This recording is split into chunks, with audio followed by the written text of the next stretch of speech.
Good morning, good afternoon, good evening, wherever you are, and welcome to another episode of electricairmobility.news. My name is Nicholas Zard, and today I wanted to talk about the pragmatic roadmap to advanced air mobility over the course of the last 30 years or so. For those of you who don't know me, my name is Nicholas Zard, and I'm the founder of Electric Air Mobility LLC. And we are a consulting firm that specializes around advanced air mobility's infrastructure needs, designing ecosystem basically for vertiports around energy use, electricity, hydrogen, sustainable aviation fuel, but also vertipads, eSTOL ports, terminals, and of course air traffic management, and how to manage all of this information and data into a coherent ecosystem. I've been working in the electric mobility industries for roughly 17 years, 18 years, and the passion started obviously before that. But as a consultant and a journalist, I got to know a lot of wonderful companies, a lot of wonderful startups and OEMs. And today I am very proud to say that we have on board about 15 companies, including innovative startups that have fantastic products to design your future of advanced air mobility. So whether you are an airport, a heliport, a smart city, a city or municipality, and you're interested in looking into preparing for your next aerial adventure, we're here to help you do that. So in the meantime, let's go back to this because up until now, when I started this website and this channel on YouTube, I wanted to make sure that you had, first of all, access to free information, education as much as possible, but also to really look at the wider angle, the bigger scope of what does advanced air mobility mean, what it is. And by the way, the next article will answer that question because I think I've answered almost every question except that. But in this one, we're really going to look at how advanced air mobility has matured over time and how it started. So for those of you who don't remember, 10 years ago, we did not call it advanced air mobility. We called it pretty much urban air mobility, UAM. And we talked about eVTOLs, and they are electric vertical takeoff and landing aircraft. And the idea around then was more around how would we take off from rooftop to rooftop within a city. And that was the beginning, the embryo state of our industry. Just like anything else that you can see around you that was man-made, it starts first with a thought, and then eventually it becomes a reality. So somewhere around 2014, a lot of things happened. By then, the electric vehicle revolution, I should say, was finally engaged. Most OEMs were more or less on board.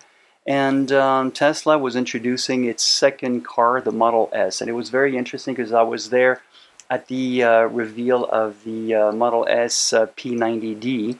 And it was a big eye-opener because if you've ever driven a good Model S, one of the top of the line, those cars are pretty fantastic. But this was also, unfortunately, as Elon Musk said, 80% autonomous driving, which of course we know now it isn't. But it was amazing because it could recognize street signs, it could use blinkers automatically, or you would just put the blinker and it would just weave into another lane. And it was fantastic to be able to experience that. But that wasn't really the beginning of EVs, and I need to make this side note because EVs have also, in a certain way, helped electric air mobility. And the reason we have to go back at the source of all that is somewhere around the 90s, a Californian company in Burbank, California, was working on electric components for what would be eventually what we come to talk about, electric vehicles, basically electric cars at the time. And that company is AC Propulsion. It's really the granddaddy of all the EVs you can see out there. And I have a link on the article where you can go read on Clean Technica, where I covered their very first prototype. There were only 3 of them. If you can get your hands on one, you should, because it was actually a really fun car to drive. I never drove it, but I've heard a lot of wonderful things about it, and it was called the T0. This was the impetus for Eberhard and Wright to start Tesla Motors. Eventually, Elon Musk came, and well, the rest is history as we know it. But that was really the very beginning of it all. And these cars were pretty raw, pretty performance driven. That was basically all you got is a steering wheel, an accelerator, a brake pedal that you would only use at a stop sign, or else the car would kind of still crawl forward. But EVs really got their start late 90s. And if you may or may not know that Honda was actually the first one to offer a hybrid to the market, followed by Toyota 6 months later. But what you might not know is that this was not a sanctified company product or department or even project. This was done by engineers working after hours and tinkering on ways of making combustion engines, especially opposing piston engines, more efficient. And the solution they had was simple but elegant, just to make a larger starter motor that would help the engine when it is at its worst, and that is to start moving the car. So that was really the beginning of the hybrid cars. But in the meantime, GM and Ford were also exploring pure electric cars. And GM had the EV1, Ford had a Ranger pickup truck that they converted to electricity, and these cars were much, much, much loved and beloved. Unfortunately, all of those four companies decided to remove those cars from the market. And the inside story is that it would cannibalize their gasoline and diesel cars, and they crushed them in front of these people who drove these cars. And so it created a fury among all these people. And you can see the movie called "Who Killed the Electric Car?" Well, you will understand exactly what happened. But somewhere around 2008, there's that global financial crash that affects all industries, and all of these car makers are basically showing nothing at all. And Toyota had its Prius, but was not giving us a plug-in hybrid despite asking for it. Honda was not making its Insight anymore, and of course the GM EV1 was no longer available.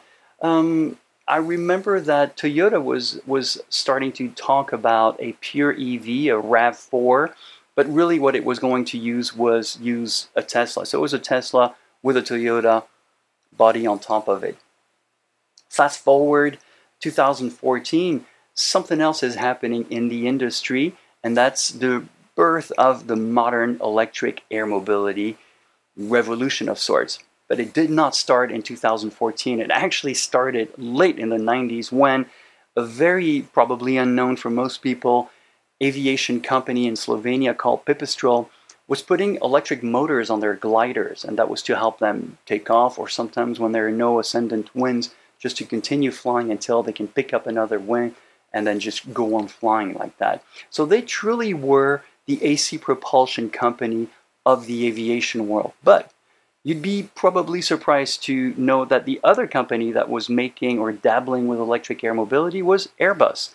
In around 2007, they were working on a few electric aircraft, notably the Cri-Cri in French, at the time when Jean Botti, now at the head of Voltaire, was the CTO of the company.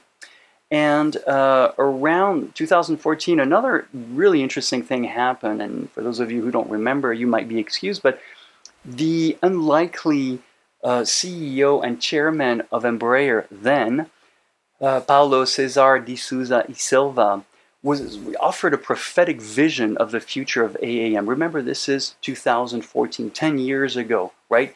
He emphasized a lightweight aircraft, mass-manufactured eVTOL, that could fly 15 to 20 minutes, but should cost around $400,000, no more than $500,000. Think about this. That was 10 years ago. Those are the numbers we're starting to hit today. Of course, as soon as they're mass-produced, right? So around 2017, so a few years later, and by the way, 2014 is when I switched over to electric air mobility, but by 2017, we were debating with the Vertical Flight Society the usage of the terms urban air mobility, UAM, eVTOL, but nobody was talking about advanced air mobility. The term didn't exist yet. It wasn't coined. I'll get back to that one a little bit later. In 2017, Airbus flew its electric E-Fan, which was a 20-foot, 1,300-pound electric aircraft from, where was it? Oh yeah, it was from Lille, England to Calais in France, and that was piloted by Didier Etienne, who is also now at Voltaire. So this was really the beginning of it started, now we can do it, technology is there, but really the one that pushed everything and sort of gave us a foundation around what we eventually would call advanced air mobility was Uber. When Uber introduced Uber Elevate, it produced its AAM paper and sort of set the foundations for what we know. Now, going back to advanced air mobility, it's very simple. The idea was NASA felt that we needed an all-encompassing term for all these new modes of propulsion that were predominantly electric, but not necessarily electric, because in the truest definition of advanced air mobility, or AAM, hypersonic hydrogen flight is considered to be part of it. That's why we always use the term electric air mobility, because that's what we do predominantly. Even if it is hybrid or uses hydrogen, the electric motors are what propels the aircraft up and forward. So ever since our strategic roadmap to advanced air mobility has changed and has matured, because back then we were really thinking about hopping on top of rooftop buildings in the middle of a city, and with little multi-copters, or basically helicopters with not just a big rotor but lots of little propellers, such as those of volocopters or SkyDrive. But ever since, of course, the industry has matured, technology also enables a lot more these days. And now we really have a second wave of AAM startups that have introduced incredibly wonderful concepts, and concepts that are much closer to certification than most people would think. So yes, you're hearing that we'll be flying eVTOLs in about a year or so, and that's true. Demonstration, ConOps are happening and will happen. But one of the things that we've been discussing in the industry, mostly unfortunately behind doors, is that eSTOLs will be certified much sooner than eVTOLs. So what are eSTOLs? eSTOLs are electric short takeoff and landing aircraft. STOLs are well known. They're being flown right now. There's some fantastic races around STOLs where they pick up from almost like a few feet and land within even less than that. But an eSTOL, and the company to look into these days is Electra.aero, have shown a demonstrator that can take off on less than 135 feet and land on much, much less than that. So we can extrapolate that their 5-seaters and eventually 7-seaters will probably need a runway shorter than 500 feet to become operational. Here's the kicker. Well, for the FAA, EASA, and other aviation governing bodies, an eSTOL is much easier, or at least simpler, to certify than an eVTOL. And the reason is very simple. It is a fuselage with wings, so that much the authorities already understand that, the governing bodies already understand that, and all they have to do is really certify the redundancy and safety level of the battery packs, the battery management system, BMSs, controllers, and of course electric motors. And as you know, electric motors rarely die on you, at least much less than internal combustion engines and opposing piston designs. So that is one of the reasons why we've always felt like eSTOLs would be the best and most pragmatic aircraft to start. And please read the previous story we had on eSTOLs and their incredible FATO and TLOFs, because, well, we'll get into that. I'll try to shoot a video about that a little bit later and explain a little bit more about that. Another thing, too, that we know is much like EVs got started with fleet owners, meaning, you know, freight and cargo, well, mostly cargo, not freight, was that these fleet owners in roughly 2009 had predictable routes, right? We knew they were going to drive 40 to 60 to 80 miles a day and charge at night, and that was every day, repeatedly. So they gave us the numbers, the real-life data that we needed to better understand how that industry was going to use EVs. The same thing will happen in advanced air mobility. We will see first cargoes taken off, and of course, in this case, no pun intended, we will probably see, very most likely, eSTOLs using cargo deliveries next to warehouses where they can allocate 1,000 feet or less of runway for cargoes. And then we can have them in and out doing this, and they can replace, in many cases, a lot of trucks, even big airplanes.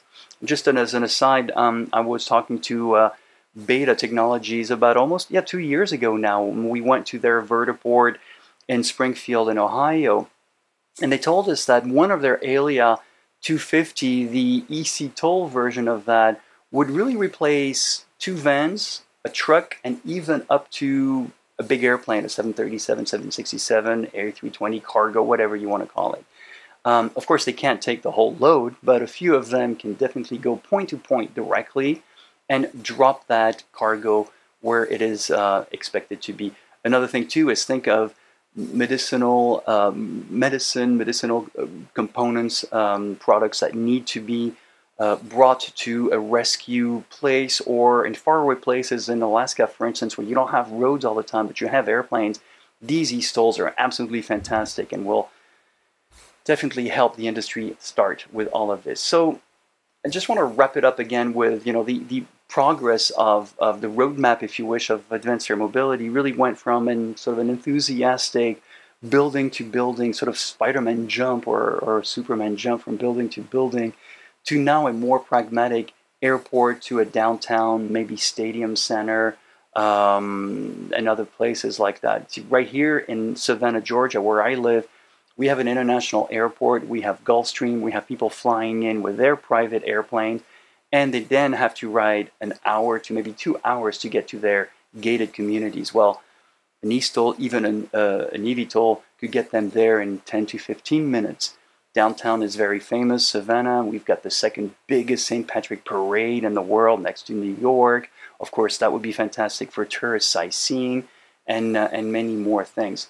The last thing is we're always talking about the business model of advanced air mobility. What will it be? How will it take shape? And what is so unique about it? And stay tuned for that one.